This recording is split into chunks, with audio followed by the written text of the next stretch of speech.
Good afternoon, everybody, and welcome to the Takeup. Today we have episode 61, Textural Treatments.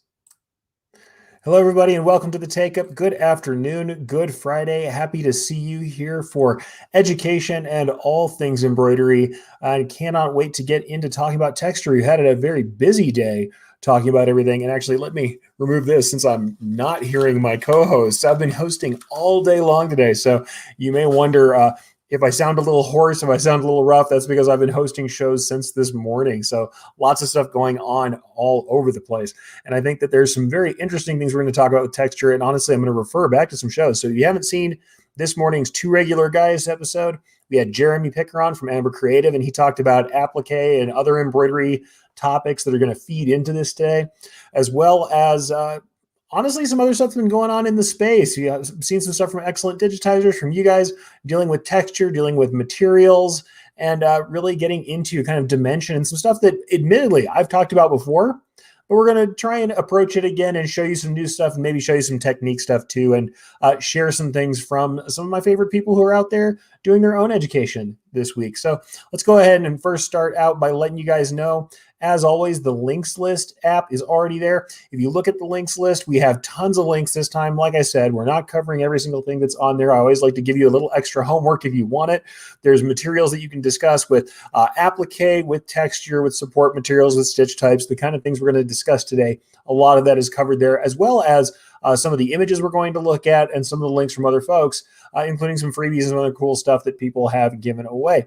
So we've got some really great stuff in the links list. When I refer to it later, rather than pasting links into the comments over and over, head on over to the links list. So as always, linklist.app, and you can see the address on the screen. Otherwise, it should be the first comment wherever you are watching this now. So go ahead and grab that out of the comments, link up, and you can get all of the information that we're talking about today. Before we get going, let's go ahead and say hi to some of the folks who have set up in the comments. I'd like to go ahead and take a moment to recognize all my reciprocators who show up for the show live. Number one, we have Cindy King out in Texas. Good afternoon, Cindy. Happy to see you here. Christine, who really has been following us around all day today. You've seen all the various cool things going on. We had lots of great people on, so good afternoon to you, and good to see you again as well. Ramona, the key digitizer herself, on and saying afternoon and hello. Happy to see you as well. We're there on the half this morning, I remember. We have Justin from Sweden. Hi from Sweden. Got him in. B Thrash, good day from Somerton. Hope eBody is doing great and looking forward to the show. Yeah, trying to be doing great. I will say tomorrow morning I'm getting my second stick. So however you feel about that, you feel about it. But I'm getting my second vaccination tomorrow morning. I may not feel awesome tomorrow. We'll have to see how much I can get done. Hopefully it'll be all right. Lori says hello. Lori, happy to see you here and happy to have you in the crowd. Jeff Fuller of Fuller Embroidery Works and Embroidery Nerd, M-Nerd, here and looking forward to it. Hello to you too. And also some cool stuff coming from them. If you want to see Justin Armenta, who is also here saying happy Friday, they're going to do a 3D foam class. It's tomorrow. That link is also in the description. You can still sign up for that, and that's coming up tomorrow. So they're doing some webinar of their own with 3D foam. So something to look forward to. Frank Dunn from out in the UK, thank you for sharing the post, by the way, Frank, and a good evening to you as well. Lisa Shaw coming in, who's been doing her own awesome work as usual. Good afternoon, Lisa. Happy to have you here as well. And yeah, I'm going to agree with Yusta here. Two Regular Guys was really great this morning. So if you haven't gone to see Two Regular Guys, I hosted it. So I'm going to say that sounded bad that I said it was really great this morning. Let me clarify. Jeremy Picker of Amber Creative is a really inspiring guy who has amazing embroideries, amazing decorations that he has worked on.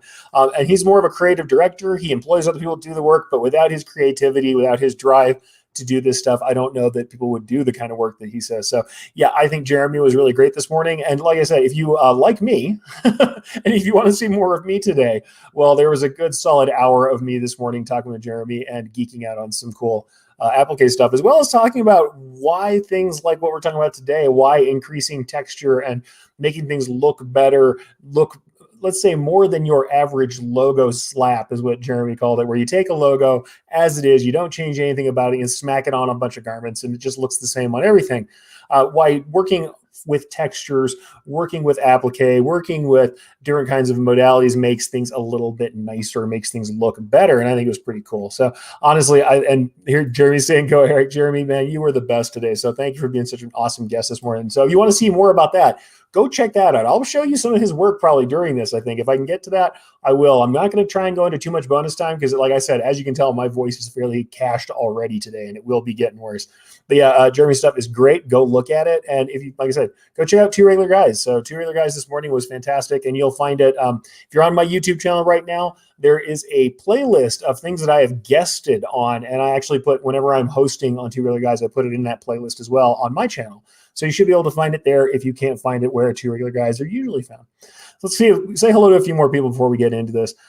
Laura says, hello from windy Michigan. Glad to be here. Glad to have you here as well. And I hope it gets better in Michigan. I know wind is what we've got too. We got a lot of changes going on. Aaron saying, hey, thank you for being in. You know, you were in earlier today for the half with me and Aaron Montgomery, who is also awesome this morning. Letty saying, hi guys. Hi, Letty. Happy to have you here. Marta saying hello from Texas. Hi, Marta. Regina's in, does some awesome work herself. She's showed me some really great applique with texture that I loved back in the day. And yeah, Aaron Montgomery coming in today saying it's 24 hours of E. Boom. It is not 24 hours of me. And no, I can't do 24 hours of shows. It would never happen. I don't think my voice would hold out. Believe me, when I do the really long classes, some of my workshops are 4 hours, and I get pretty bad at the end of that 4 hours, no lie. But I will say I love doing them because we can get some deep dives in when we do it. What I will not promise you today is that I won't have to reach for the drink. Like today, I am almost certain you'll be seeing the logo emblazoned to drinkware several times. In fact, I'm going to go ahead and give myself one right now. If I don't drink throughout this show, I will definitely not make it today because my voice is already a little bit gone. Lisa says, hi, Lisa. Happy to have you in. And then Christine saying about second vaccination. We'll get on some other topics, but mine has been kicking my keister a bit more as the day's gone on, tend to be achy and tired, and that's what's happening. Yeah, I'm glad that we're getting beyond it, but it certainly isn't fun to get through it. You know, hey, if I can get back to the shop, get back to working, and eventually get back out to shows, I can't really say much against it. But yeah, happy to have that done. And Aaron talking about the Two Regular Guys this morning saying, most likely great because the Two Regular Guys were not there, but instead it was two awesome guys in Jeremy and Eric. I disagree. Two Regular Guys is an awesome show with Aaron and Terry, and you should tune in no matter who they have on. And especially I like the host shows where those two just go off with their own experience. And all right, Fanny saying Belgium represented and not late this time. Thank you for showing up. It is awesome. And Aaron, one more question from Aaron here. What's in the cup? It's Friday. What's in the cup is lovely filtered water. That's what's in the cup. I would love to tell you that I am already at party o'clock, but I've got a lot more to do before I'm done today. And honestly, I'm trying to get as much done today as I can so that I can get done tomorrow and have a little bit of break time after I'm going for a very early morning shot, which I'm not looking forward to. But hey, I am looking forward to getting back in the shop, getting work done, and being able to be a little safer and making sure that both myself and my wife are safe. So that's something I am looking forward to. So I'm happy to go get that done. But let's go ahead and get on to something else. Number one more time before you guys get started, if you want to see any of the links of stuff I'm referring to, they are here at the links list. Go back to that first comment and open that up if you need to see them yourself on your own machine while you're live. I know sometimes it's hard to see the stuff that I'm showing depending on how you're watching this. And if you're watching back later, feel free and do that. Also, if you guys have comments, questions, you know that I love live interactions. Why I stop and say hi to everybody, and it's why I advertise this thing as a live show. If you want to talk about the texture you've added to your embroidery designs, please talk about it in the comments. Let me know what's up. Give me your opinions about why you think it's important and why it's not. And we'll discuss that stuff as we go live. Love it.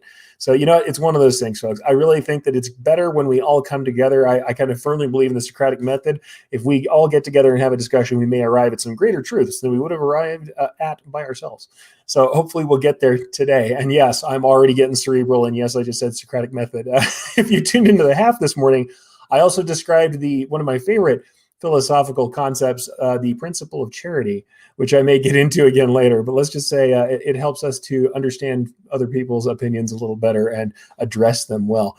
Might be another future show. Principle of charity is something I've been writing about for a long time, and it's doesn't just mean giving people stuff. Trust me. All right, so let's talk about texture. Right, this is our subject today is tackling texture. And we have a lot to go over. Like I said, I am going to try and keep this short today. If I can keep this down to an hour, I'd be pretty happy because I'm already a little cashed out. But I know that there's a lot to cover here. What I am going to say is if you go back to that list full of links, we have tons of stuff that I've already talked about on the course of doing applique, on the course of motif stitches and stitch types, things like that. And I will cover some of that stuff again, but I think that covering it as its own entity, what does it mean to add texture to a design and why is texture important, I think is worthwhile. And it's something that I talked about this morning in relation to Jeremy's work with applique, because he has lots of lovely work where he's using applique and fabrics to their best extent. And like I said, we will talk about applique today. The thing is, embroidery has a unique value that you just don't get from very many other types of apparel decoration specifically. Embroidery is made with a physical material that is highly dimensional. I mean, don't get me wrong. The screen printing can be dimensional. We can also use specialty inks. We can use foils. We can get reflections. We can get all kinds of things to happen. We can use high density inks and everything like that. But traditional printing, traditional screen printing, especially things like sublimation, which you guys know I love sublimation. However, sublimation is very flat. It has no hand to it, which is great for certain things. It's great because it makes a nice soft garment. However, it does mean there's no texture. You don't get texture and you don't get things like light and shadow. Whereas embroidery in and of its essence is like it's like statuary, it's like a carving. And I'm actually going to share with you guys, I have a couple of different slides that I want to share from an earlier piece that I've done. There's a class that you can buy the recording for it if you want to, called Demystifying Next Level Digitizing. I'm going to share maybe a couple of things from that because I think it's important. The whole class is huge. It's like 4 hours long, so there's still quite a lot to get if you want to go get that recording, and we have links to that as well we can share with you. But there's some things I'd like to say about it. And here's the thing. Number one, I would say that as embroiderers, we are sculptors. Right? We are sculptors. And I know people will say, really, we are sculptors. And I'm going to say, yes, if you look at this as sculpture, this is bas-relief sculpture. And by definition, sculpture like this is where figures are slightly raised from a flat plane. And the slight difference in dimension creates highlights, shadows, and textures. When you look at this, does this not look like the kind of texture we get from embroidery? Or at least the kind of texture we can get from embroidery when we try.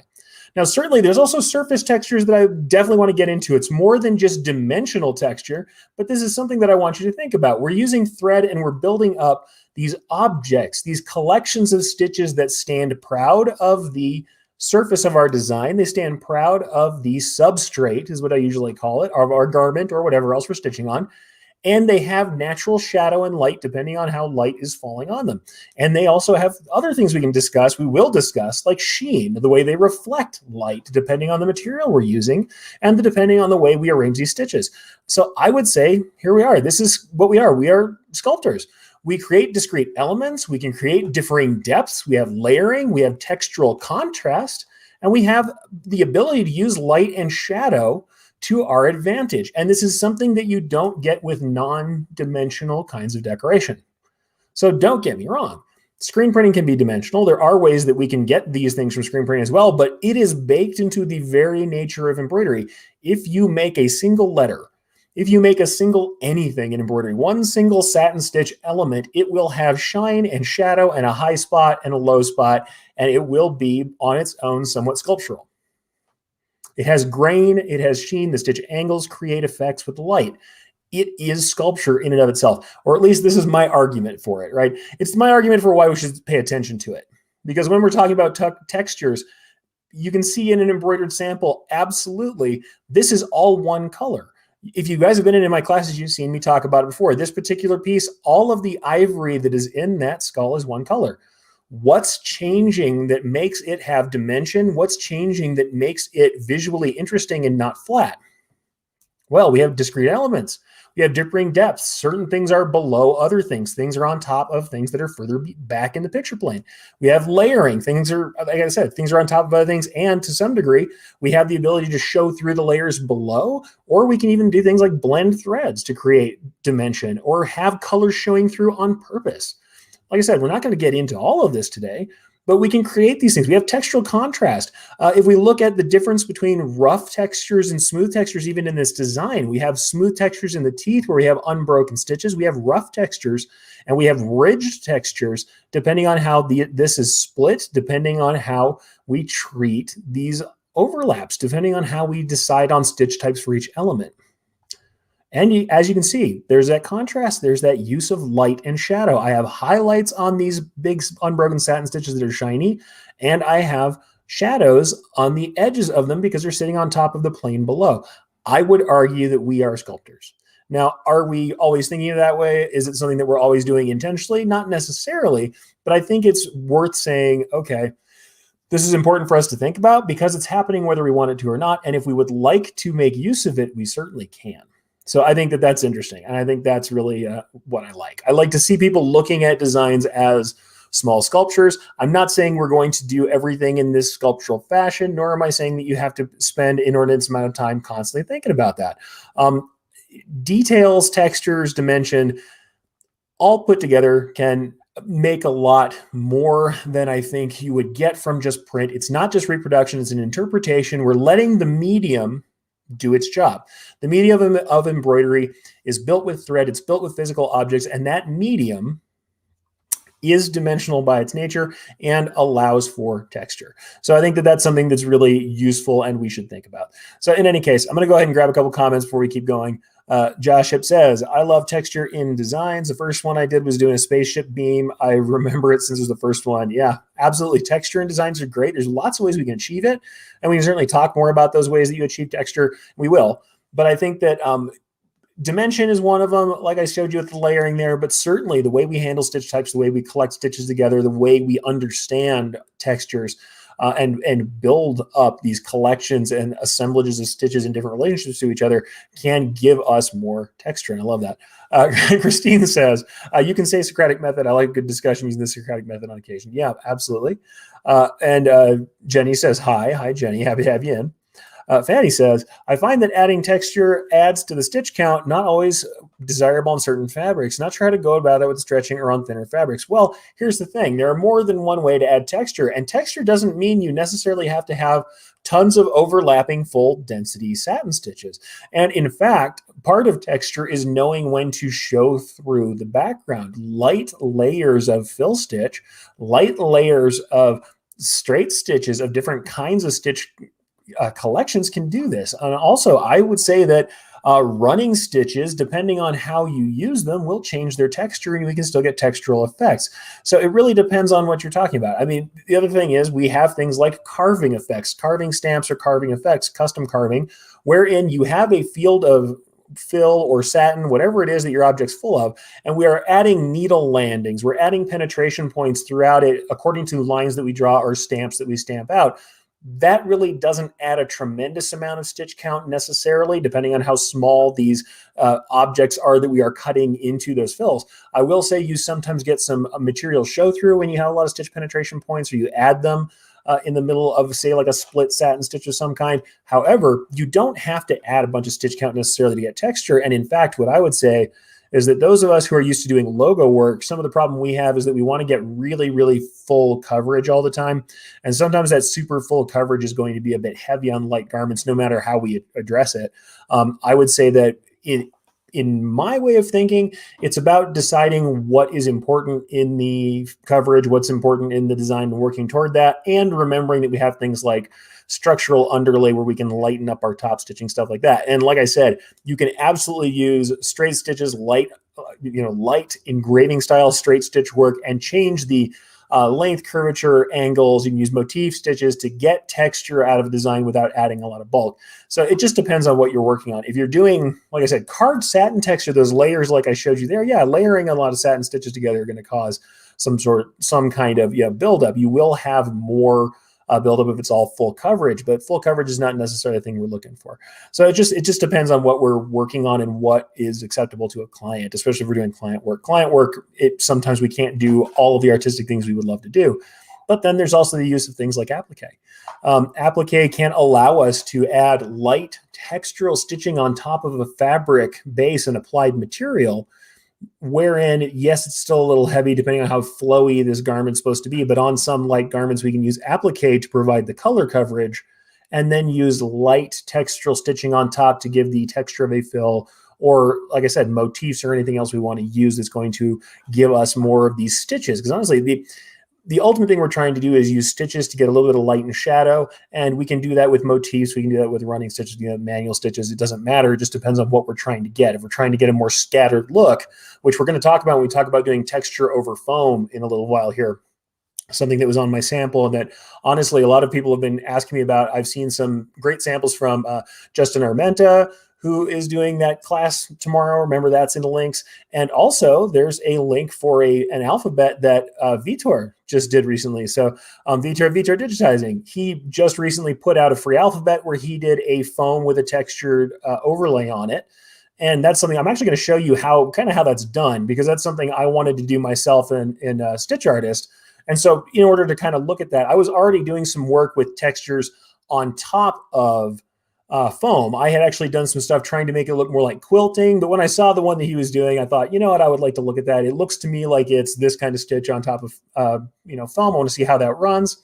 And I made a piece, and it was actually fairly simple to make, I thought, and turned out really nicely. So I wanted to share that. But yeah, Vitor has been sharing that, and that's been renewing the interest in this kind of texture over foam stuff. So I want to go ahead and say to Vitor's there, go ahead and look in that links list. Later down the links list, you'll find a link to his post about it, so you can see his font as well. And I'll probably show that to you as well as we're going on further.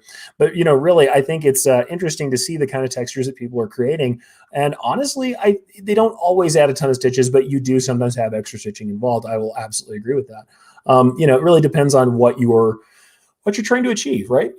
What you're trying to achieve. And I think that some of the stuff we're doing, it depends on the materials we use too. So it's pretty interesting stuff. And I think it's worthwhile looking. And Fanny says here, I'll need to look a bit beyond the tatami custom split textures. Yeah, I would say the other thing to look at is things like light motif over other filled areas. And I think that's really interesting stuff that actually, I think I showed you guys a little bit more of that when we were talking about home decor previously. We had the non-apparel embroidery episode, and in that I showed you some stuff from Michael Savoy, and I actually have a link to his materials as well. And I believe I may even have that still up. Hopefully I do. Yes, I do. I have that on screen here. So I'm going to go ahead and add this to the screen since we're talking about it. We're going out of order to the stuff I wanted to cover, but that's fine by me. I don't think there's anything to worry about that. What we're going to see here, though, you can look at some of the stuff he's done here. And actually, that unfortunately, clicking through that link moved me off the thing I wanted to show you guys. But this particular piece here, we can see what I'm talking about. Here's a satin stitch where he has just a very simple motif where it crosses over on both sides. It's just got kind of almost like a cross stitch that follows it. It almost looks like a tack down stitch might be for applique, but he's doing it over an existing piece. Or you're seeing things like this. Here's applique with a very light spiral stitch over it. Here's applique that's been gilded with a very light spiral stitch over it. Same thing here. We've got this kind of wood texture, wood grain. I've seen cork done like this with this light stitching over the top of it. Look at how much texture we're getting. We're not adding a ton of stitches. So it's about looking at what we can do to kind of get that texture. We're allowing the stitch penetration points to give us a little bit of shadow. We're getting the highlights on the length of the stitch itself, and it's creating texture in a way that does bring some visual interest, and I think that you can see like this piece here, this very simple motif added over the top of a satin stitch is a pretty simple thing that's not, it's not incredibly difficult to do. Same thing here. We've got a bean stitch on the inside of this satin border. Not to say that these are not very impressive designs. I'm saying that they don't necessarily add a ton of stitches, and they're not also, I would say, mind-bending to kind of figure out how they work. So I think that that's interesting stuff to see. Plus, if you just look at some of this lovely experimentation he's done, look at this, simple bean stitch, spiral stitch fills, and they are really producing a great deal of interest. Also here we have, and this is what, like I said, really light coverages.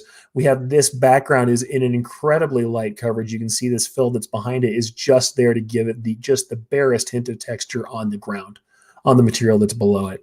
And so, like I said, I really appreciate his work. Michael has always been out there, and there's things like this too. If you look, he's got areas where he's using color in such a way that it's very much like blending, like inks. light fills over other light fills of different colors and allowing those to blend naturally, and using the stitch direction and the interaction with the fabric underneath it to produce these very interesting textural treatments. And I really can't, fault any of his work. It really is interesting and lovely.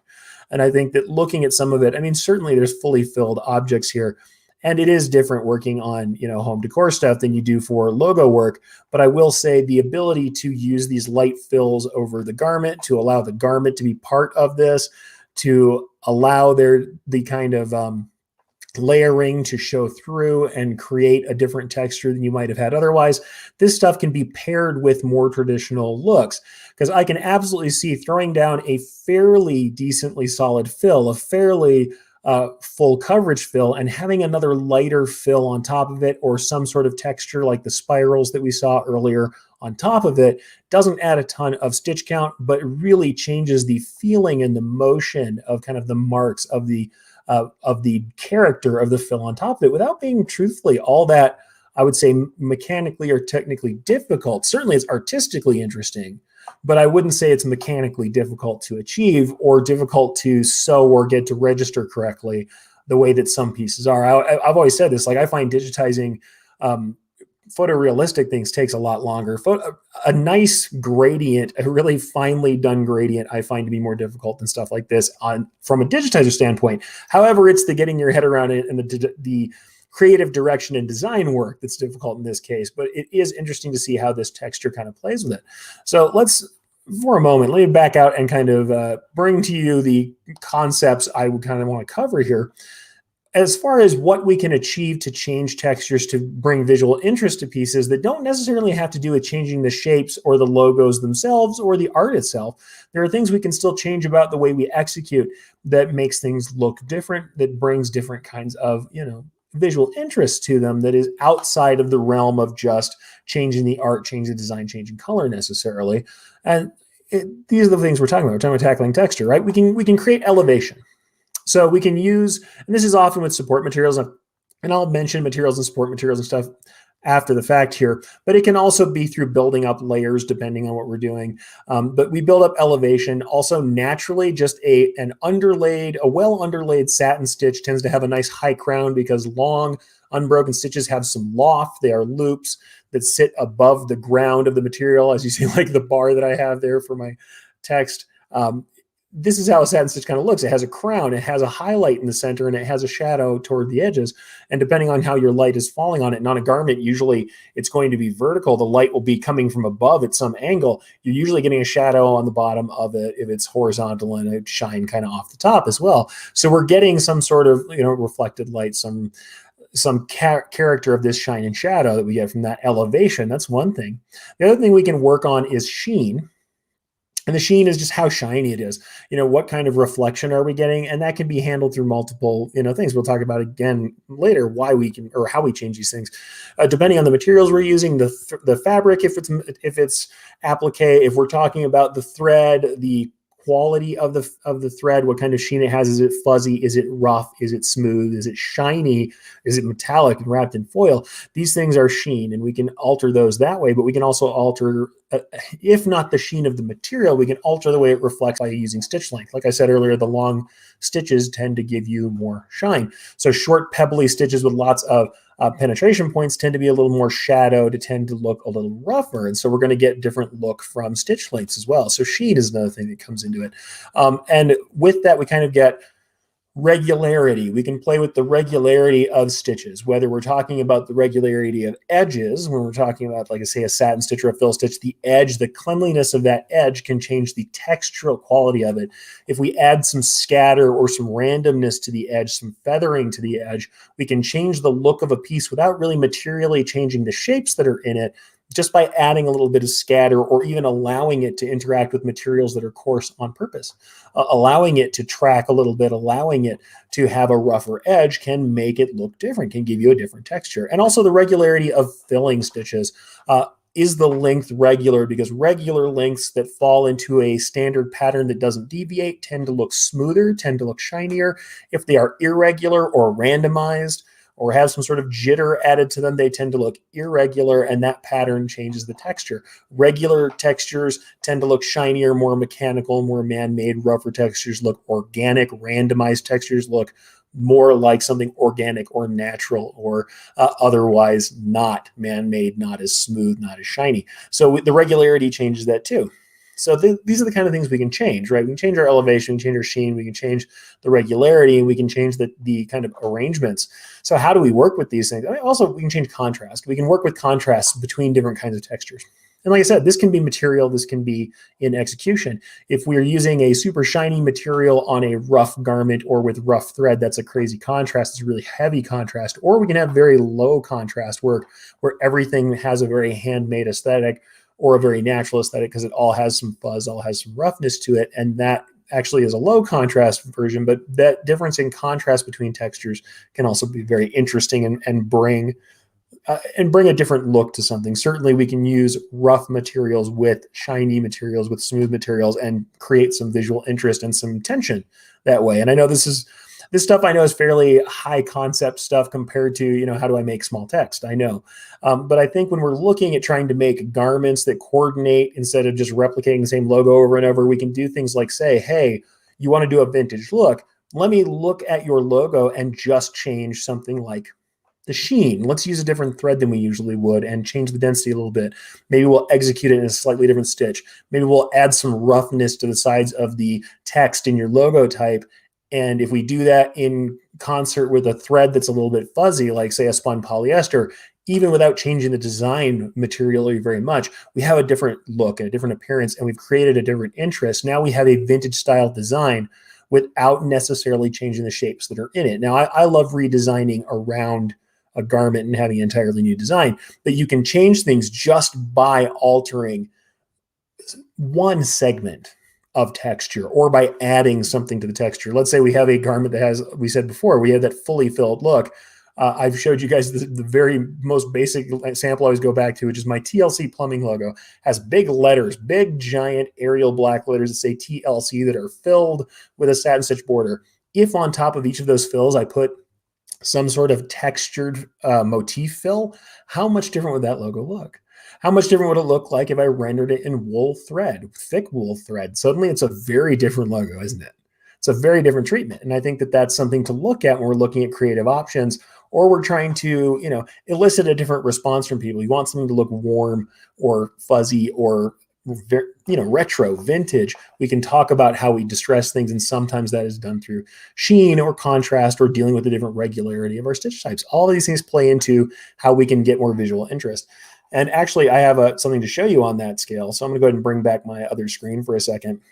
And let's see if we can go back to what I luckily have today. Is I've done I did up an entire gallery of images that we can look at just to kind of look at for inspiration for texture. So some of these we'll get to, some of these we won't, but I think they're interesting. And I actually shared the link this time, so you can look at the full resolution versions of these yourself. And a lot of these are the ones that I tend to put up on screen when I discuss texture. You've probably seen some of these before, but I think some of them that are interesting, if we look at like this particular piece here, I actually have this loaded up in software. It looks rough, it looks coarse, it has a kind of a handmade look, but the font is actually kind of a tech, kind of modern font. You know, this is a hard edge, sharp font, but it still has a fairly warm look. Well, I've rendered this in 12 weight Burma Lanico cotton blend thread. It's got a very fuzzy look because it's, number one, it's thick, which we tend to associate with hand work with floss. And because it's fuzzy, it's got that kind of texture. Now, this one still has a bit of shine, and I haven't roughed this up or mechanically tried to make it any fuzzier. You could brush this if you wanted to. It's cotton thread. It's really fuzzy. If you treat it roughly, it will definitely get rough and fuzzy. But this really doesn't have a materially large difference from other designs of its ilk. And I have another design that I'm going to show you later, but let's go ahead and see. I've got the test file for the hard cider here. And what I'm going to show you the difference is, here is the logo as it would be done in, 40 weight thread. This is actually a font I created from, it was a typeface from a designer called Hydro 74, and he released it as a free font. And I made this font for my own personal use so I could try it out. And what we can see here is it is a standard satin stitch. The only thing I changed The only thing I changed about this design, which would come off in polyester thread as a standard, fairly tech-looking, sharp, shiny font, the only thing that would change for that execution that you just saw was density. That's it. So this density is about a 9-point density or a 0.9 millimeter in respect to this, which is our standard 4.4 density. That's it. Change the densities. Luckily, this didn't have any really short stitches or anything that I had to worry about for moving to the larger needle and everything else. But in the end, we end up with this. We end up with this kind of look, and that's just by treating it differently materially. That's really two very small changes in digitizing. I change the density, I add the thick thread, and suddenly that logo type or that font there, that typeface changes a great deal in its execution. And now it's material. That's where it's a little more difficult. I could have also done something else, which I've got in this same deck. And like I said, I've got a few different things in the deck here, so I'm not going to go through all of them right now. I could have also used a stitch type. In Stitch Artist, what we have is we call it a whip stitch, and this is a multi-repeat satin stitch. If we go across this, and you know how I talked about the differences between stitch counts and how the texture doesn't have to necessarily mean we've changed stitch counts. The stitch count on the R on the left versus the stitch count on the R on the right, they are the same. I actually made this sample specifically to show that. On the left-hand side, we have a standard stitch, wherein the satin stitch only has one repeat on each one of the perpendicular, the straight passes across each column. Over here, we have, I believe it's 3 and 5. As for the multiple passes, instead of using that single pass over, I did 3 and 5, and I changed the density until I arrived at the same stitch count for each one of the R's. So the stitch type, just using a whip stitch, so we're multi-repeating on the satin, so it's a multi-pass satin, doing that changes the look this much from the left to the right. And on the bottom here, top, you're seeing a standard rayon 40-weight thread. On the bottom, you're seeing a 40-weight poly matte finish thread. And here we have a spun polyester thread. So it's something that's much more like serger thread or sewing thread, but that spun polyester has a little bit of fuzz to it. Left-hand side is standard density. Right-hand side, same amount of stitches. We're just using the multi-pass satins, and I'm opening up the density numbers until I get the same stitch count, despite the fact that I've used multiple passes on each one. So you can still have that look of that thick thread without ever even threading it up for thick thread. So I think that's pretty interesting there. And honestly, and here's the other thing I'm going to tell you too. We've got this comment here from Robin. What kind of bobbin thread is used in some of these different threads, please? Same bobbin thread on all of them. Same bobbin thread on all of them. No change to the bobbin. We've got a nice thin bobbin thread, and it doesn't really affect the top. And at least I haven't had any issue using anything different for the top. What I would say is, I would assume that if you tried to say do the same on back and front when you get really tight densities, there might be something, because we use a much thinner bobbin thread than a top thread by standards. People who wind their own top weight thread as a bobbin thread, maybe you'd have to worry about that if you got tight densities. But here we're using very light open densities, nothing that's any worse than any density you would see in normal embroidery. So I think I haven't had any problem with it using different kind of bobbins. And then anyway, well, thank you, by the way, Jeremy. I appreciate that. The thing is, you say it's amazing work. What I'm going to say is it's not actually difficult. These things materially are done with a couple of software settings. I'm not saying this is the only way to achieve texture. There are different textures you can achieve. And in fact, I wish I don't have a graphic up here. I should have, of a piece that I did where I took a nice big script E and rendered it all in 2 satins side by side, where I used matching like kind of bookend angles for the 2 satin stitches, and used that same whip stitch and folded it around. And I carved that piece out of 2 satin stitches per stroke. And that gave you a beveled look that was very interesting. The thing is that it really, even then, wasn't that difficult. I'm just drawing both sides of each stroke on the letter with another piece of satin stitch and overlapping them slightly in the center. And with this particular treatment, it's almost nothing. I mean, so lest you think I was calling out Michael Savoya by saying I think his treatments were fairly easy to achieve, I would say, it's not that they're easy to achieve creatively. It's that in the software, we're not really having to do a tremendous amount of work to make all this happen. And some of the textures we're achieving really are done through the use of like motif repeats. And this is something, if you go back to my motif class my motif episode that I did, I actually showed how I did this. This is me analyzing how to figure out a motif repeat to make a chain that is actually very similar to the chain I end up using later on that foam piece. It's very much like Vitor's foam piece. These repeats are actually pretty simple to figure out. And it's something that I actually taught people how to do custom repeats in Stitch Artist, because motifs can be used to create a lot of texture. Because if we look at this, we've got all these different stitch angles playing together. And this is a simple chain stitch. This is not where it's really a very complicated motif. We're not doing something that's all that comparatively difficult. You can see here as I'm working through this, we're starting in the center, which is going to be here's our repeat. You can see this repeat gap. We're starting here, we're going out to here, 3, 4, 5, 6, 7, 8, and that's it. And this is now starting on the next repeat. And this actually has doubled. You wouldn't have to double it. So with manual stitches, I'm making 5 to 8 stitches here that are very easy to do once I kind of figure out this motif, what my repeat will be. And it's not very complicated. However, what do we have?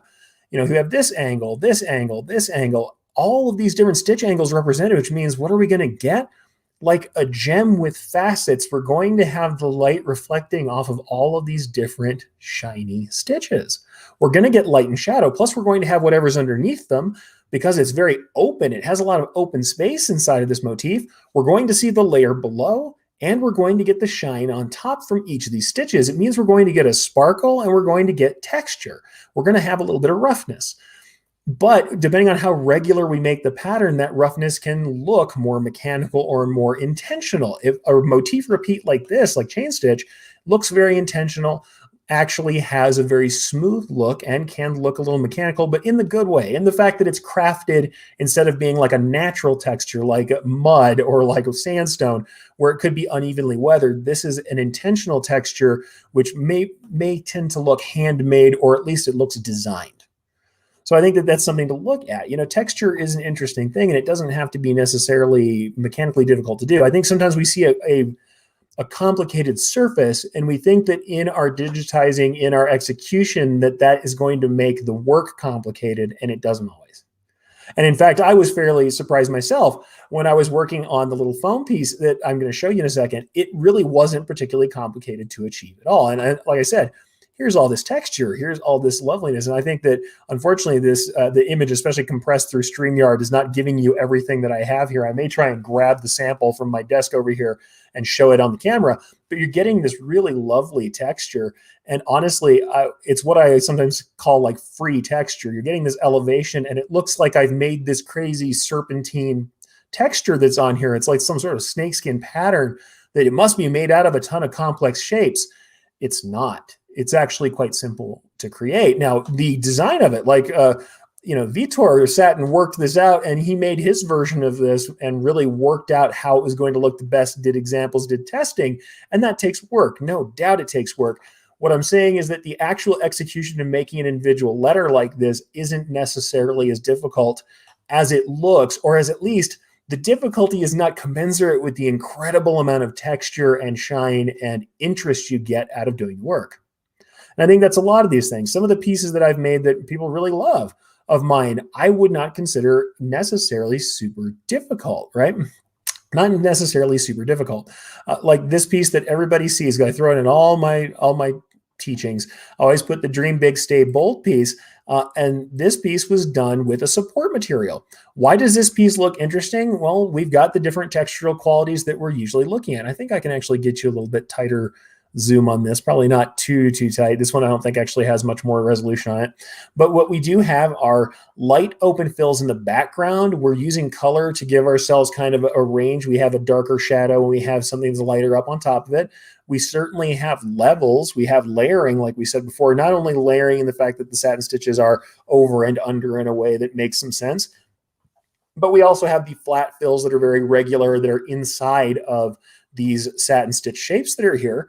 But the thing is, the real kicker, the stuff that gives it the most texture, the lift, the elevation, came from running this on a water-soluble material that washed away. And that water-soluble material, once it washed away, left what I would consider a very distressed-looking, but also very interesting kind of pattern. I mean, it raised everything up and then washed away, and the loops were a little bit loose, but it allowed them to stay proud of the surface. And the funny thing is, I think the extra structure of them kind of rising and falling, because they're not super regular like you would see with foam, actually makes them pretty interesting. I think that you're getting a lot of textural interest, and because what I'm using here, we're thematically appropriate, right? I'm using a font that we call Railroad. I can't remember what the one that's up here is. It might be called Deming. I can't remember for sure what the font is that's up here. But what we have is absolutely fonts that are wood type 1800 style fonts. The idea of them being distressed because they have that Western vintage look, them being distressed is something that you would expect, and I think it's thematically appropriate for the piece, right? So admittedly, this is a piece that this design style is maybe not current right now, certainly, and I did it quite some time ago, but at the same time, it is interesting in and of itself. But you see, that's where we have an alignment, whereas over here in the hard cider sample, what we have is kind of a disjoint. We have a fairly angular, very modern looking font, but the use of this soft texture has a little bit of a transformative effect on the art itself and makes it more vintage, more handmade. And I think it's interesting. So that's part of what we're doing. We're creating visual interest. And Braden's asking me, what's the stitch count on this letter? I will say it's a fairly heavy letter. And I would actually I'm probably going to go back and rework it later. I'll go ahead and pop this up right here so you can see it. I am going to go play through this thing later. We're not going to go into it just yet. But I'll go ahead and go to inches. We can take current size on this guy. This guy's a little over 2 inches tall, so it's not super huge. And this guy's 2480 by itself. But what I'm going to say is it has some underlayment that I think I would remove. So I think we could remove quite a bit of the underlayment on it. I went ahead and went with the underlayment because it was how I've seen more of them being done. I wanted to test the settings. So this is, yes, it's a fairly high stitch count thing. What I would say, though, is if you throw this on the center of a cap with the cool enough looking letter, even, let's say we have a fire department, something where you have a set of 3 or 4 letters that make up the design itself or make up the kind of logo type, I think it'd be very interesting to see, and it provides a great deal of lift as well. So I think that's something you could do. Plus, like I said, I believe that if I were to do this again, in fact, I am going to do this again, I'm going to try and back off the amount of underlayment that this has, and we're going to play through it in a minute. That's something that I think I'll kind of finish up on, is this particular one. But like I said, I think that if we look at it in a different way, and I will show you this in a different way as we get going, you can see the layers, and it makes a lot more sense when we do it. But we'll play that back in a minute.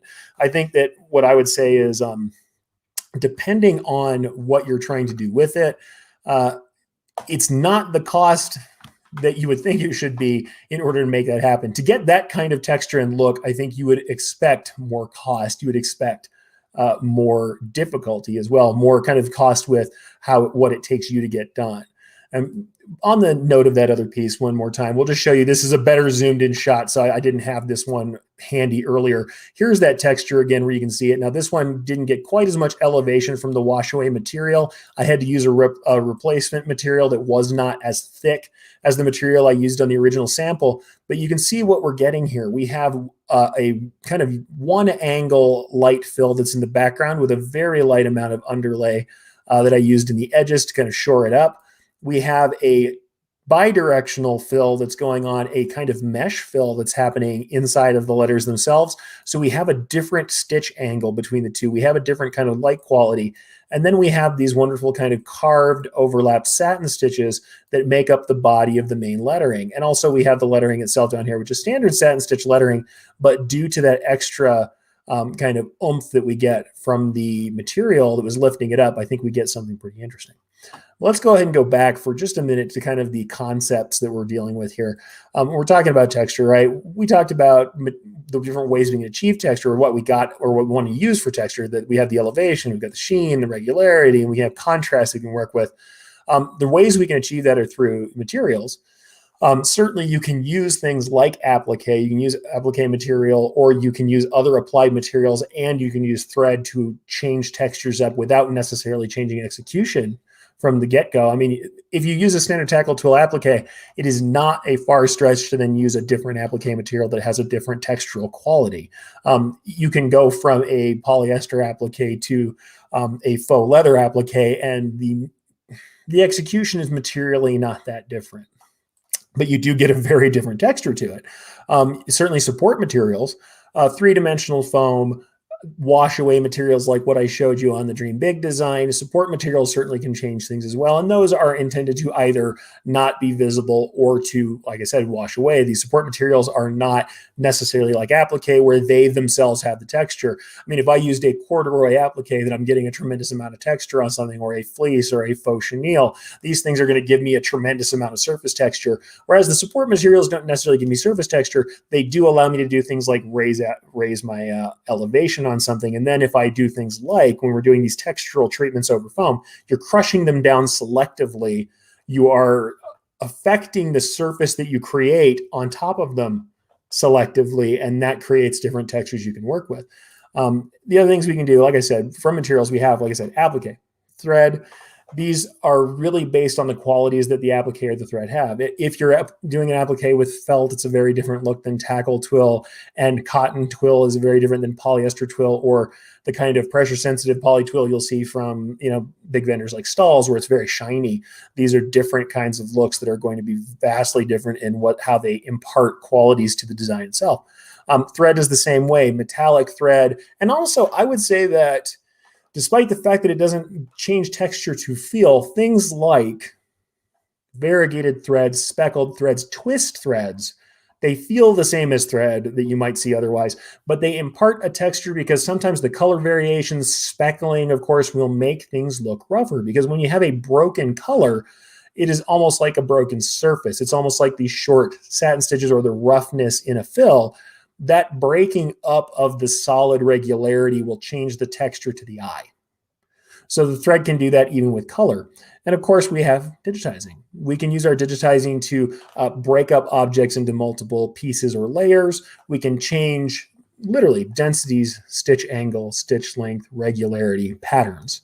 And that's all done in digitizing. So that's how we can change that.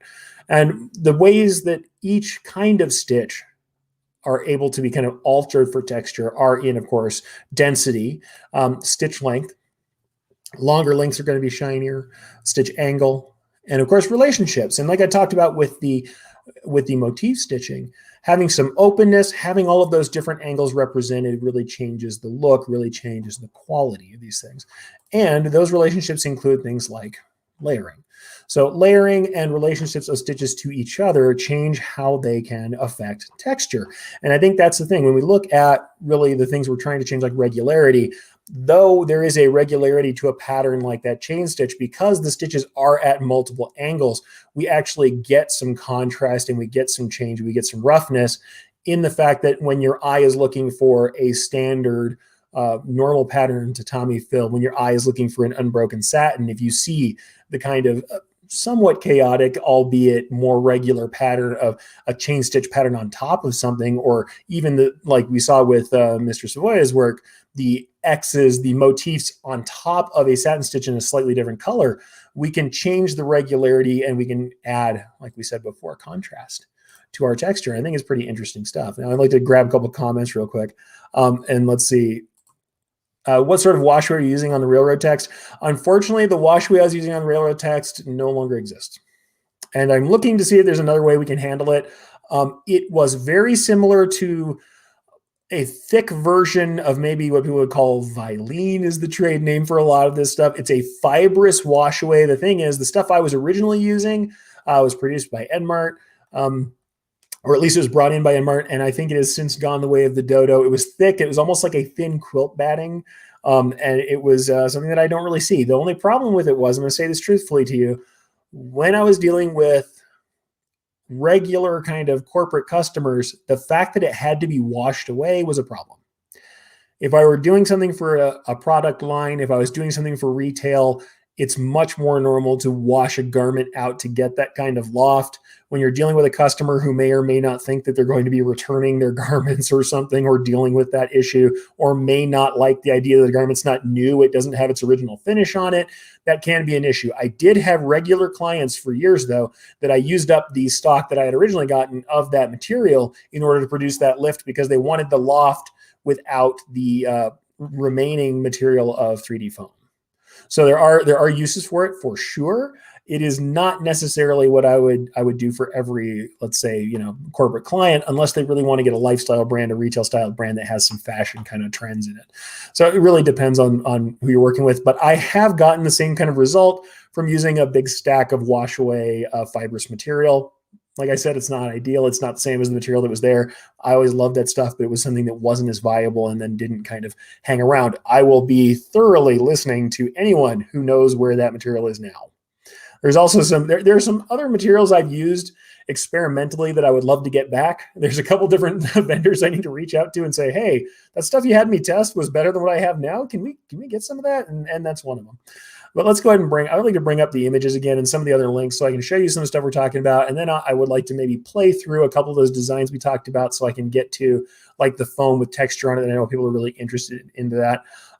Sally says you missed the stitch count. I was about like 2,500. But like I said, I think I could probably reduce that by a few hundred because there's some underlayment in there that doesn't need to be there. And depending on your foam color, that was white thread on white foam. I think I could bring it down even a little further. The base density of the satin underneath it was about 2.2 points, and it probably could be a little bit more. So, and actually this is great. So Jeremy bringing up something about that thick material we were talking about. According to our friend Joe Kramer, it's not available in the USA. Someone brought in a container 15 years ago and never again. Yeah, the wash away materials are a little harder to come by. I have managed to make do with other materials. And there are other looks you can achieve that are similar and interesting. In fact, I can bring up another piece that I think is interesting texturally through elevation and through some other kind of tools that we've used before. And something that actually, if you go to the link, you'll get a freebie if you go check that out. So let's go ahead and bring that screen back up. Here's a piece that I did for Embrilliance. And you guys know I'm with Embrilliance. So this is something I did in Stitch Artist, and you can actually go get the file. If you go to this link, you can get this file and play with it yourself. This is an applied piece that I did, very simple piece. And it was actually after an original that I had done years and years ago that was done for a sample for a potential retail thing that never kind of went anywhere. Or at least it didn't go anywhere to the level it was supposed to go. And so this sample was something everybody always looked at the trade shows and loved. And what you can see here is this is actually kind of a lightly quilted look on top of a sweatshirt fleece. The thing is, if you have a thick enough sweatshirt fleece, it will do this with just the stabilizer in the fleece. You can also add a thin kind of batting to lift this more. But you see how we've got these shadows under here? This thing has an incredibly low stitch count for what you're getting because this is like an 8-inch wide, I believe, coverage. So this is a pretty large coverage. It's not an immensely huge piece. It's a nice center chest on a standard pullover. And this thing is less stitches than that entire the one letter we showed you with the foam. It's a tremendously small kind of stitch count. But what you can see is I'm using straight stitches, pretty standard straight stitches running over and back. I did these manually. These zigzags were drawn manually. These are not using any sort of particular tool. I made those edges rough myself because I wanted a very vintage look. I used a vintage looking font as well, a nice big slab serif. Also because that openness allowed for this material to puff up, as you can see here. It puffed up. It allowed for there to be some release, whereas the material itself is being stitched down to the stabilizer with the embroidery. And so we're getting that texture, but we're also getting a lift and contrast out of that. You can't see what's funny is the white thread like disappeared in this image with the lighting. It's almost entirely gone on this light material. I probably would have used a darker gray or a different thread here. But you can see we have this incredible shine and shadow, and this is really coming through.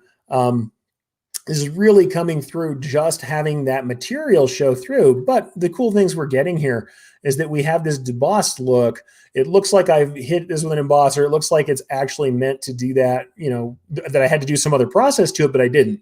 All I'm doing is stitching, very light stitching, very loose. It does have a regular pattern. The stitching is regular. I didn't use any sort of randomness on it. You could do that. You could try and randomize or use manual stitching. I did not. But we have this nice thick looking stitching that was done just by running over it multiple times and having a controlled number of runs over each line and by having these open spaces. And then also we've got a nice back stitching that was done here around the outside edge to give it a little more definition and to make it a little thicker. But here's this really light stitching. The texture is interesting because we have rough edges. We have the kind of pebbled look of fairly short stitches in these runs. And I think that this in and of itself shows you how texture doesn't necessarily have to be extra stitch count, and we can use support materials or permanent materials. This, like I said, you can put some batting in this and really get some lift. And it gives you this scribble look that's really interesting. And if you go to the links list from the original link, and I'll go ahead and pop that back up on the banner, this is actually in the links list, and you can grab that design to play with for yourself. You have to save it through Express, through Brilliance's free version if you don't have it, or if you're an Brilliance user, you can save it into whatever machine version you need to with your current software, no problem. And you can actually use this yourself. So it's a freebie I also put out. However, this, I think, is another kind of textural study. And I'd say this is very simple. I haven't used any applique. I'm not using any other applied materials. I've just got, 4 colors of thread. It's really nothing that is particularly difficult, but it has a lot of visual interest for not a lot of labor and not a lot of execution or materials involved that really makes it difficult. You throw these things sandwiched up into your hoop and you put it on the machine and run. And we're getting the texture. Why?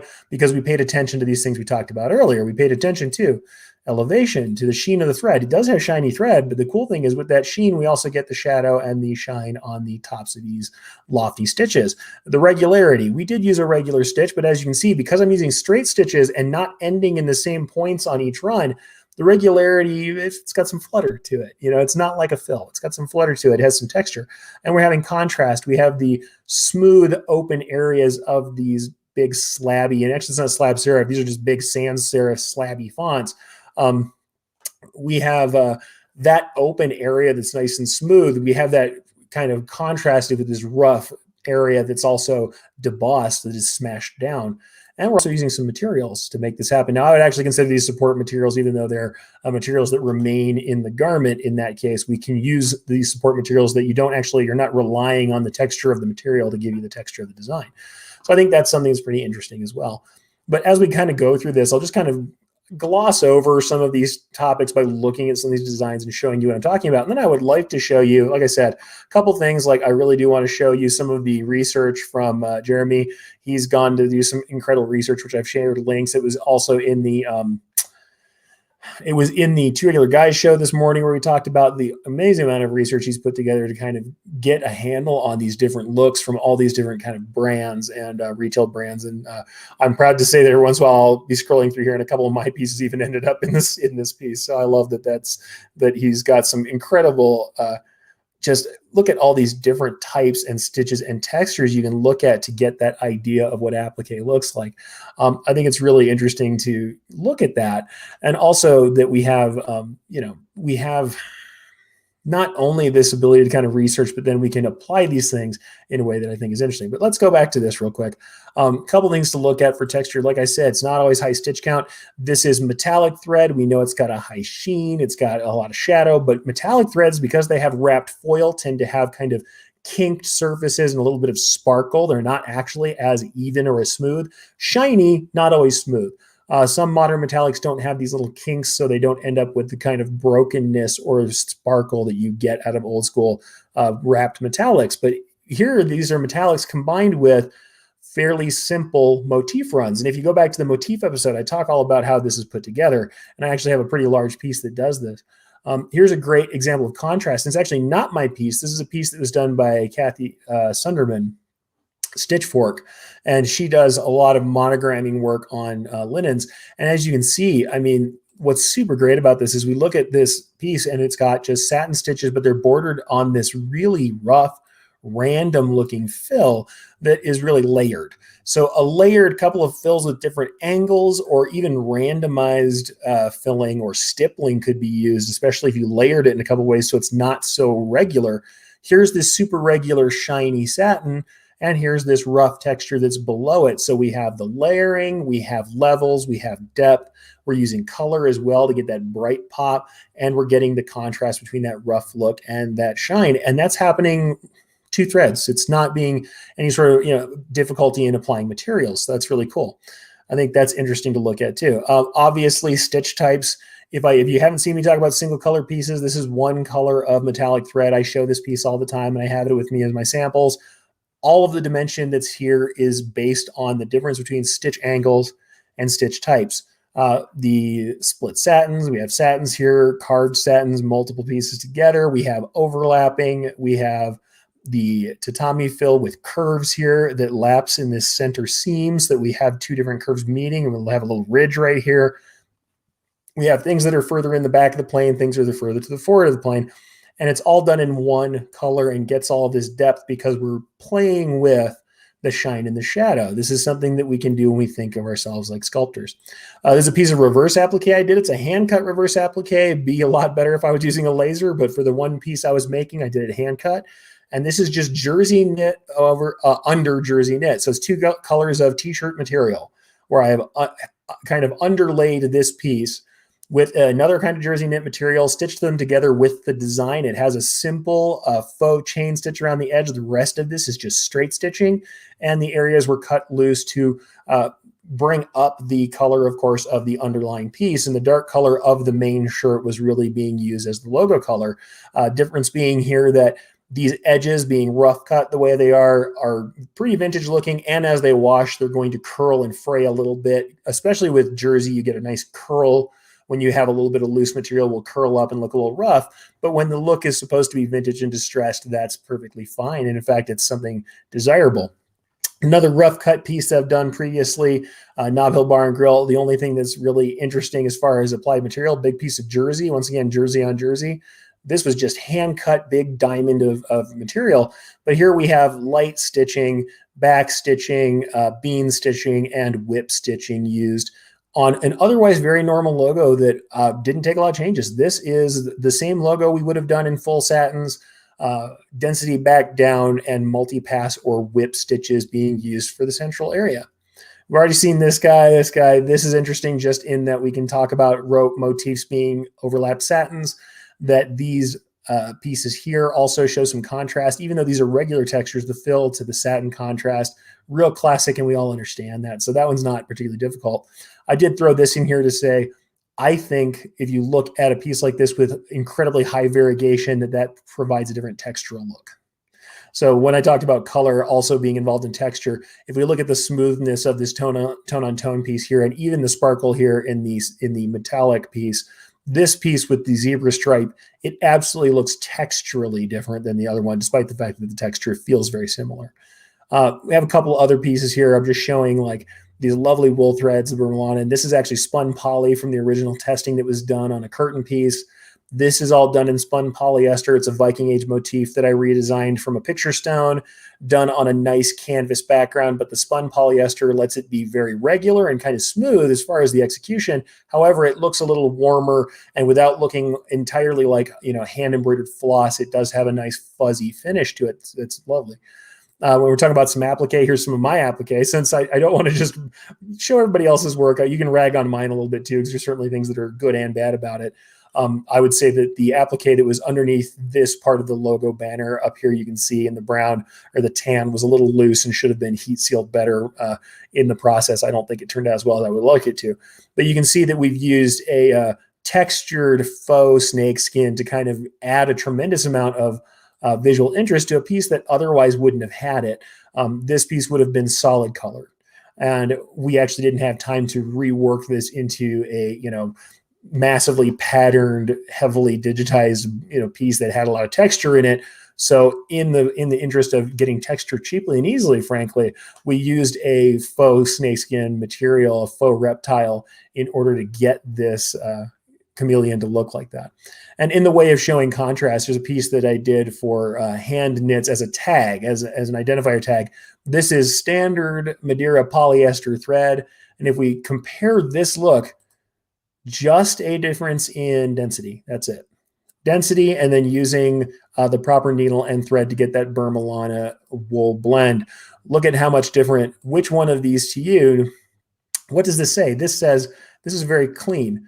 And in fact, these letters don't look particularly like handwork. They look kind of corporate, I would say, in this smooth look. But if you see them again here, with the rough edges on this canvas, again, a cotton canvas, with this kind of very heavy wool thread, we're also getting a great deal of dimension, and we're getting some nice thickness out of the lettering here, so it looks a little more full.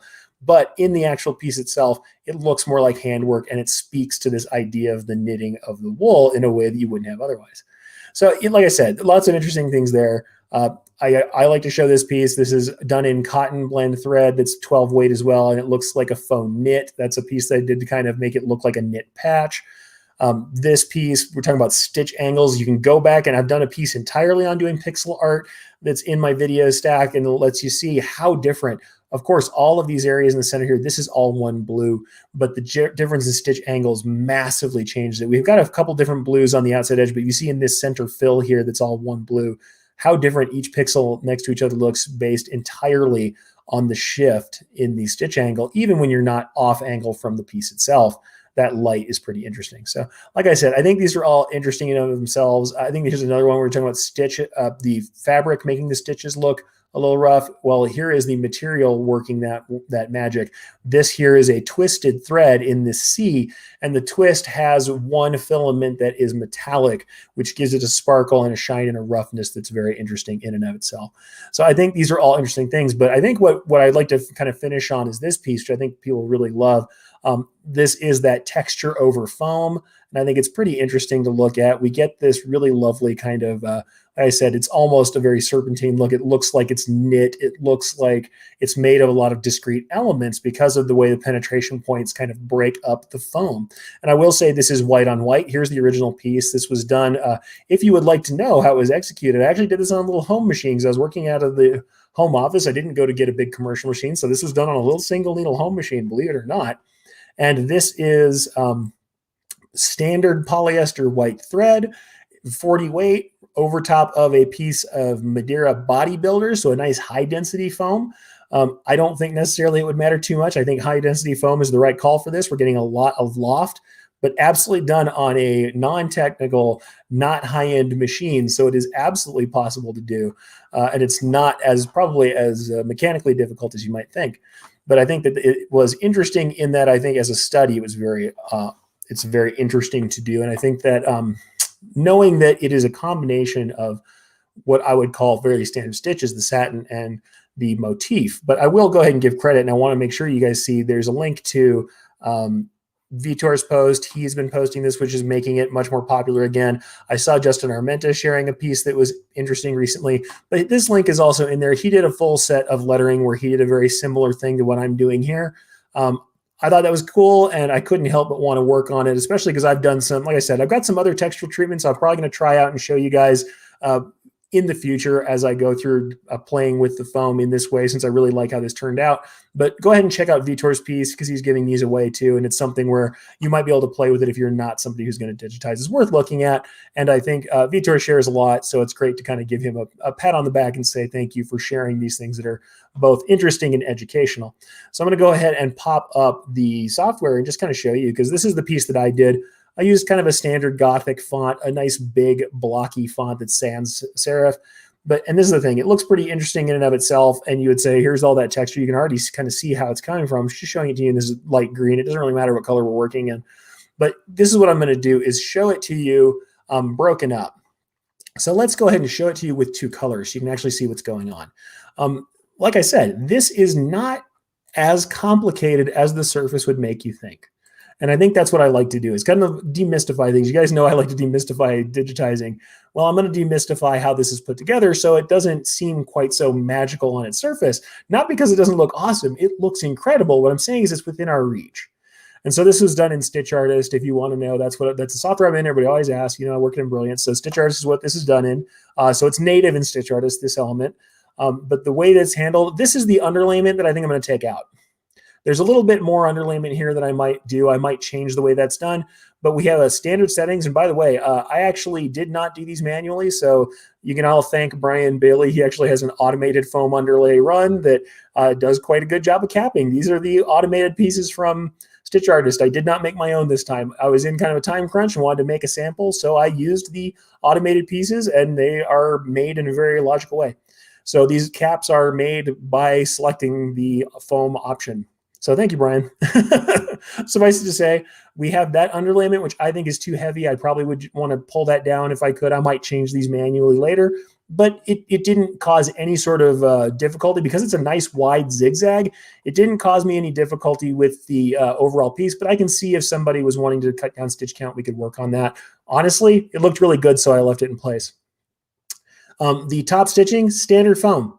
This is a standard satin stitch over foam, 2.2 points as the density.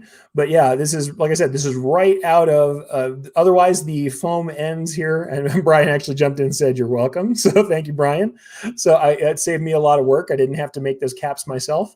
You guys know I'm not always into automation. I have a little bit to say about automation, but I will say automation that's not hampering my creativity, which just makes it easier for me to do a job. I appreciate.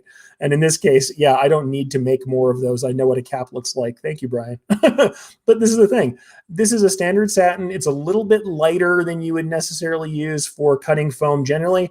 I would say that doing this, I would want to get a good match between the top color and the foam color as much as I could, or at least be close. I wouldn't want a lot of contrast, but I haven't gotten to do a lot of testing yet. So I would like to, like I said, I'm going to do some testing of my own to see what kind of settings I can push. Because I always like to see if I can push to a more and more, I would say, frugal, stitch conscious way of doing things. I try and push my densities down whenever I can. I try and see what I can do to make things more efficient.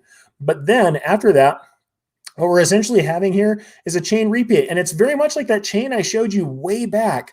That same chain that I showed you guys way back in the motif episode that is in that gallery of pictures and how to construct it. Very similar chain being used here.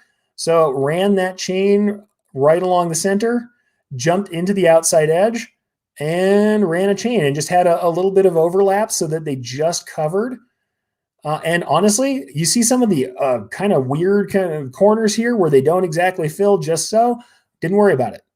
Didn't worry about it because what I want is a texture that's a little varied. I'm not going to worry too much about that. So when you see it getting up into the top kind of inside corner on the C there, where it's not maybe perfectly moving or you'd be tempted to move that motif around, didn't bother with it. And it looked great.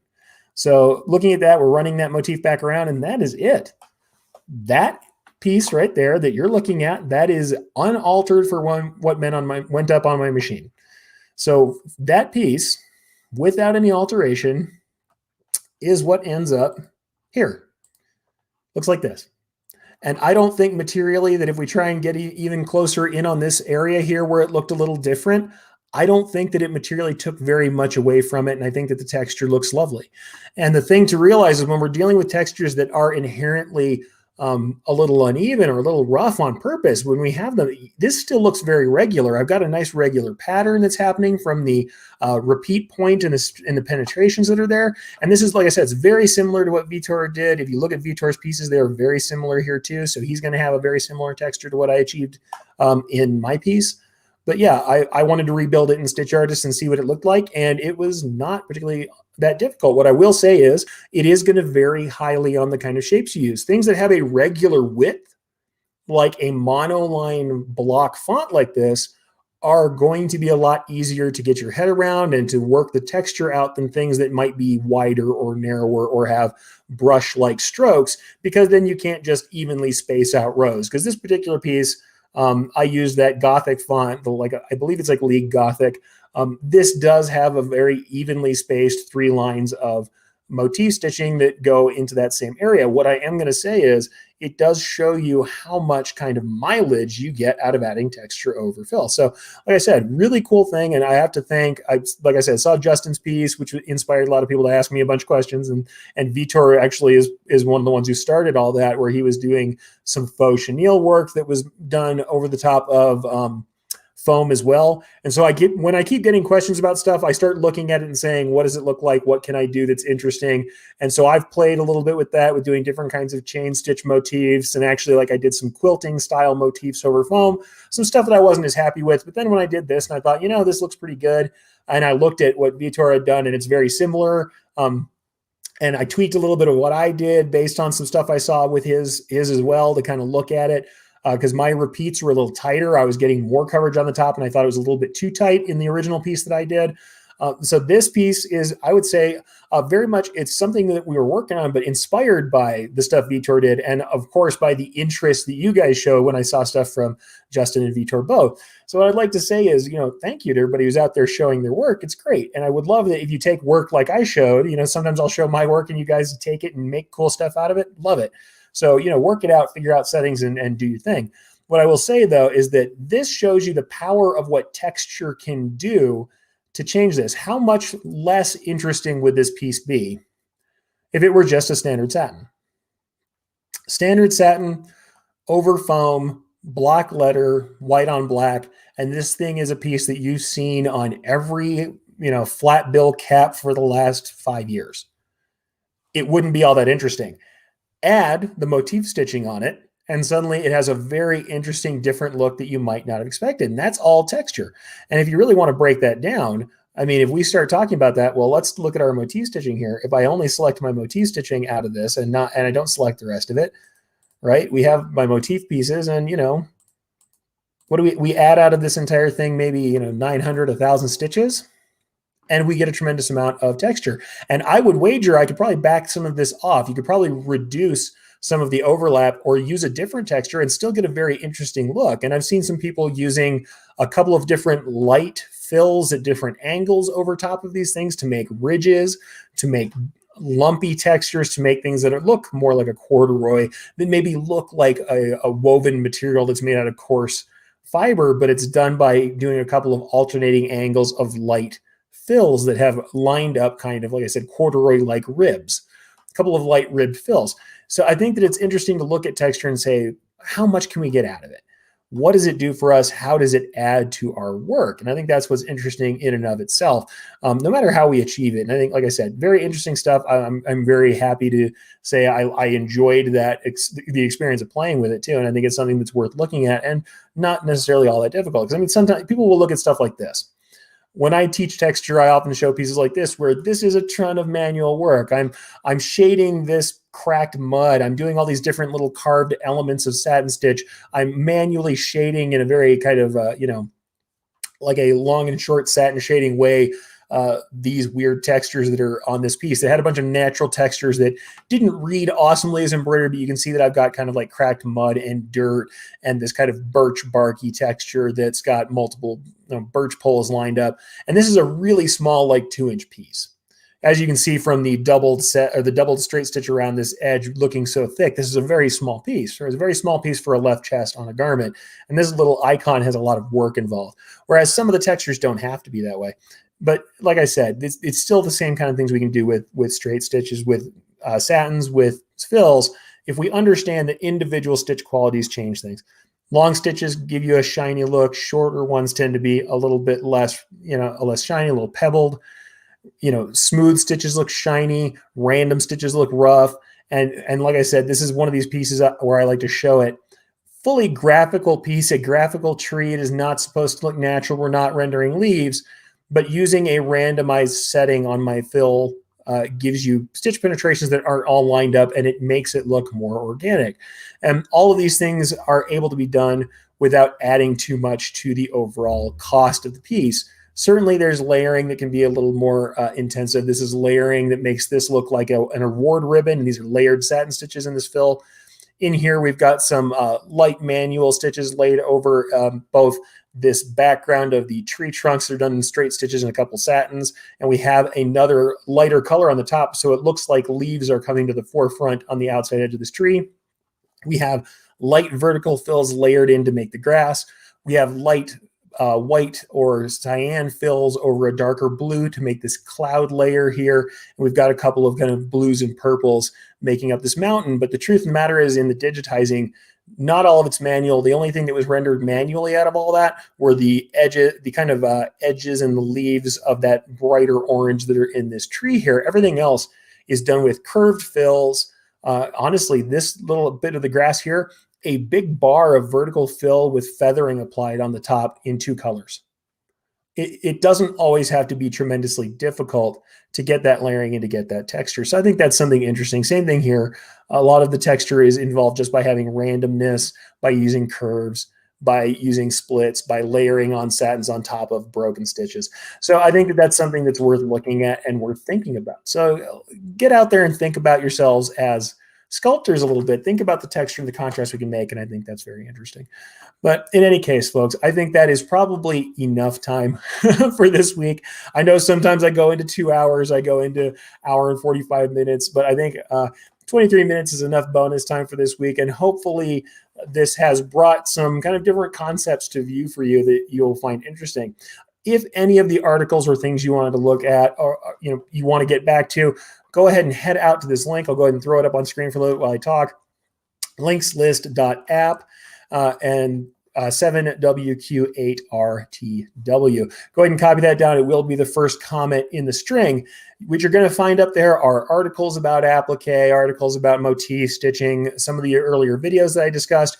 You're going to see the great work and the research from Jeremy. You're going to see Vitor's work with fill and foam. So check out Vitor Digitizing's work. And honestly, you should check out also further on down, you've got the 3D foam class coming up from the folks from MNerd, from Justin Armenta, and you've got Jeff out there at MNerd getting that stuff all together, going off tomorrow, so that link is still available.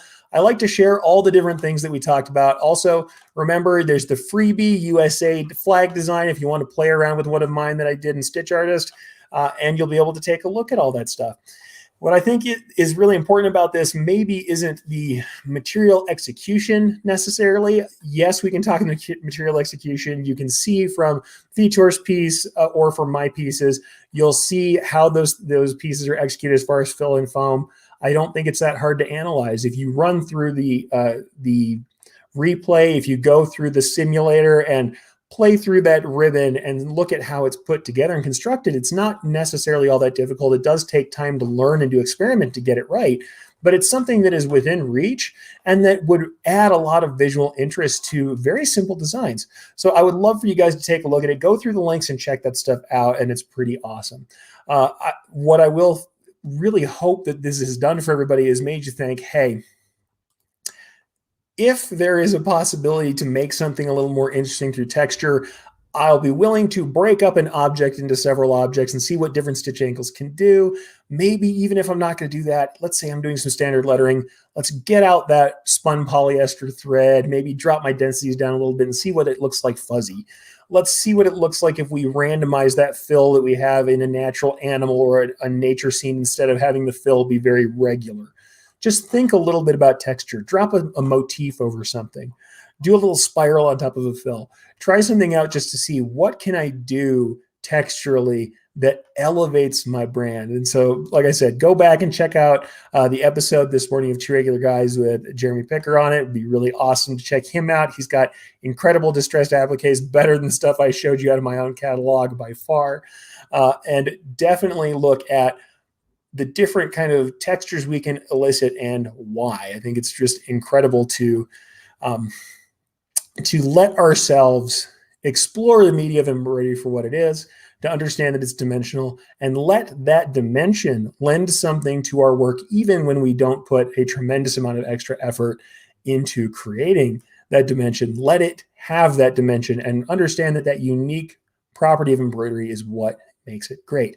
And honestly, the unique property of all of you folks is what makes you great too. So thank you for being here, guys, and I cannot wait to see you again next week.